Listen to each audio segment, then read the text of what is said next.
Assalamualaikum Bu. Waalaikumsalam.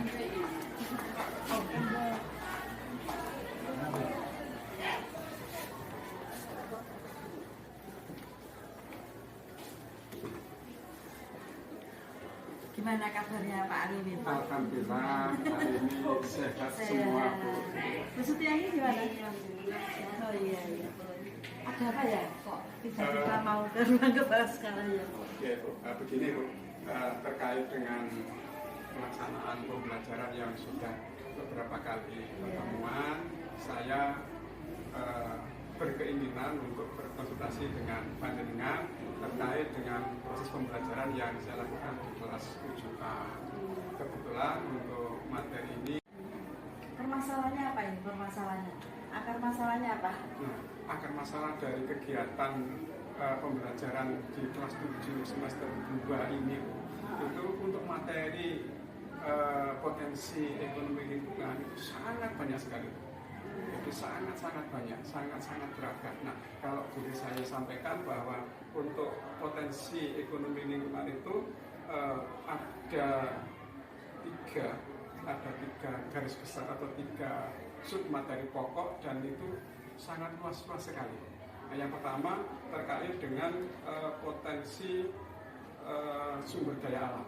Nah, kalau kita bicara potensi sumber daya alam itu kan sangat luas sekali ya. Itu. Kemudian yang kedua terkait dengan aktivitas kegiatan ekonomi pada masa lampau dan masa sekarang. Nah, pada masa lampau karena IPS itu ada tiga materi besar, yaitu ekonomi, sejarah, dan geografi. Jadi kita ngomongnya itu tiga materi pokok itu secara simultan, secara berkaitan, ditinjau dari geografi, sudut geografinya, ditinjau dari sudut sejarahnya, dan ditinjau dari sudut ekonomi. Ini Pak Alimin ini maunya coachingnya tujuannya apa ya? Goalnya apa? Target yang ingin dicapai apa gitu? Tujuan atau goal yang ingin saya Capai dari kegiatan coaching ini nanti adalah setelah coaching ini saya sangat berharap saya bisa menemukan solusi atau jawaban terkait dengan yang pertama adalah pembelajaran, sehingga anak-anak itu bisa menguasai materi dengan berbagai teknik proses pembelajaran. Itu yang pertama. Yang kedua, sebentar.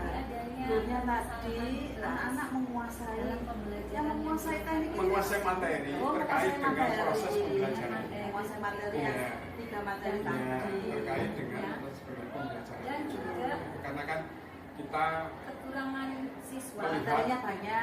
Materinya banyak, kemudian anaknya itu juga bervariasi tingkat kemampuan dan potensi yang dimiliki oleh masing-masing anak. Beragam sekali. Jadi tujuan goalnya nanti hasil belajar anak-anak itu menguasai materi pembelajaran terkait dengan apa yang harus kami lakukannya, itu yang pertama. Kemudian yang kedua adalah anak nanti mendapatkan hasil yang maksimal dari kegiatan pembelajaran. supaya kemampuan visual ini kalau kita lihat level ya, HP. kalau level itu 1 sampai Dari HP 10 itu tadi ada di level keberapa anak-anak tidak menguasai materi? sesuai dengan materi. Nah, yang paling menguasai itu bisa terkait dengan sejarah. Nah, ya di level berapa?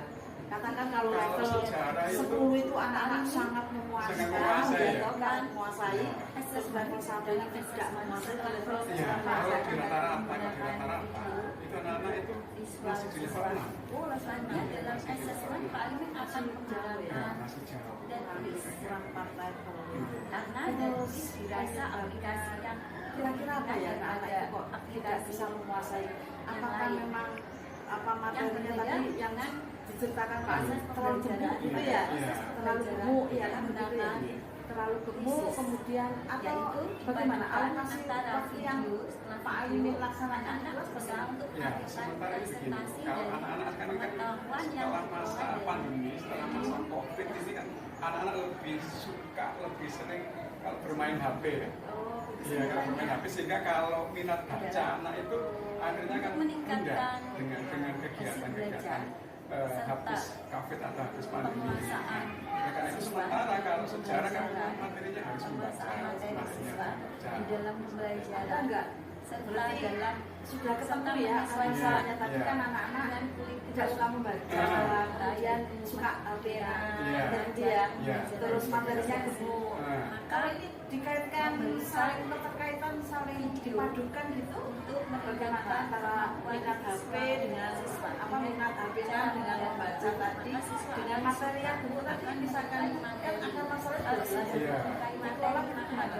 Nah, kalau seperti itu kalau harus dikelola menurut saya, ya, menurut saya sementara ini kalau harus anak-anak itu harus menguasai materi itu ada beberapa hal yang bisa saya lakukan untuk kegiatan supaya anak itu untuk merangsang anak supaya bisa mendapatkan hasil yang baik. Yang pertama di antaranya adalah saya harus siswa perlu setelah ini gini, yang pertama setelah saya melihat dari tadi bahwa anak itu hanya bermain HP, artinya kan anak-anak lebih banyak ke visualnya, ke melihat mengamatinya. Untuk proses membacanya kan memang anak akan ditendang. Nah dari situ dengan menggunakan HP atau mungkin alat-alat yang lain, saya berharap anak-anak akan bisa mendapatkan hasil yang baik dengan cara diberikan stimulus. Itu rangsangan di mana anak-anak itu dipantik atau dipancing dengan memberikan pertanyaan-pertanyaan yang juga menggunakan HP. Kalimat pantik. Nah, dipantik atau dirangsang lah. Nah, dirangsang untuk mau belajar dengan menggunakan HP, atau kalau nggak ada HP bisa pakai laptop, bisa pakai komputer seadanya. Contohnya bagaimana? Nah, contohnya begini, anak-anak kan kadang kan sering bermain. Iya. Anak itu kan sering Bermain di HP. Bermain di HP Pakai apa itu? dan juga bermain Apa itu? bermain menggunakan HP. Nah, dengan Kalau itu menggunakan HP itu di situ aplikasinya nah, apa? kita pakai aplikasi, ada Apa? bermacam-macam aplikasi, ada Wordwall, Oh, gitu. ada Quizzes, Iya, iya, bisa. ada Dead Quiz, ada bermacam-macam. Nah, saya berharap dari kegiatan ini nanti saya bisa menggunakan satu atau mungkin bahkan dipadu, dirangkaikan di situ sehingga anak-anak menjadi tertarik. Karena dengan dipadu seperti itu, harapannya nanti anak-anak bisa meningkat lah, mau membaca juga dengan dia dikasih kesempatan pegang HP dan juga bisa ditingkatkan minat bacanya. Di samping juga nanti ada beberapa video atau gambar-gambar tentang materi yang ada. Nah, Bagus sekali Pak Alimin itu ya. Ya untuk menarik siswa kan sangat bagus Ya. ya. Cuma materi yang gemuk tadi gimana? Mengkondisikan pakai apa tadi yang Pak Alimin ceritakan, ada Ya. Quizzes, ada Ya. apa tadi? Nah, di salah satu aplikasi yang di Quizzes itu kita bisa menyelipkan materi dan soal sekaligus. Oh gitu. Ya, sehingga nanti anak-anak akan dan setelah membaca atau setelah mempelajari materi ini, nanti anak-anak bisa mengerjakan umpan baliknya dari materi yang dipelajari. Sehingga materi yang gemuk tadi Nggih, bisa nggih, terselesaikan. Misalnya Pak mau pakai metode apa itu? Rencana Quizzes atau yang lain? rencana untuk proses pembelajarannya itu menggunakan quizzes. Oh gitu. Nah, untuk pembelajarannya itu menggunakan quizzes yang dipadu dengan presentasi. Jadi di dalam quiz ada presentasinya. Nah, seperti itu. Kemudian untuk assessment akhir, ya saya lebih aman kalau menggunakan red quiz karena bisa dipertanggungjawabkan kejujurannya dan kerahasiaannya. Lama. Yang kedua, aplikasi itu lebih ringan bila dibandingkan dengan quizzes. Rencananya mau dilaksanakan kapan ini Pak Alimin? Rencana ini nanti saya harap akan saya gunakan pada pertemuan ke depan ini. Minggu depan akan kita Di gunakan. kelas berapa itu? Itu kelas 7A.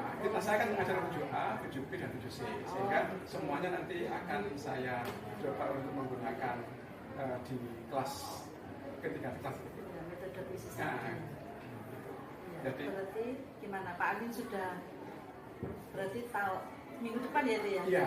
Pak Alimin sudah menemukan titik temu ya? Iya. Apa itu Pak Alimin tadi? Nah, titik temunya adalah agar anak-anak mau belajar atau meningkatkan minat baca anak-anak dan meningkatkan hasil belajar anak-anak, saya menggunakan metode pembelajaran dengan menggunakan aplikasi Quizzes dan Quiz. Iya.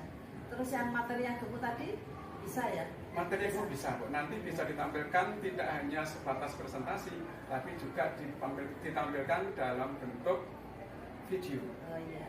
Berarti sudah ada solusi ya Pak Alimin? Insya Allah seperti itu. Ya, oke. Semoga nanti ke depan sukses, pembelajarannya menyenangkan, materi yang gemuk tadi menjadi terkondisikan, anak-anak bisa dilayani dengan baik. Oke. Ya. Terima kasih Pak Alimin. Terima kasih Bu. Ke depan sukses selalu. Dewi, atas saran dan masukannya. Oke.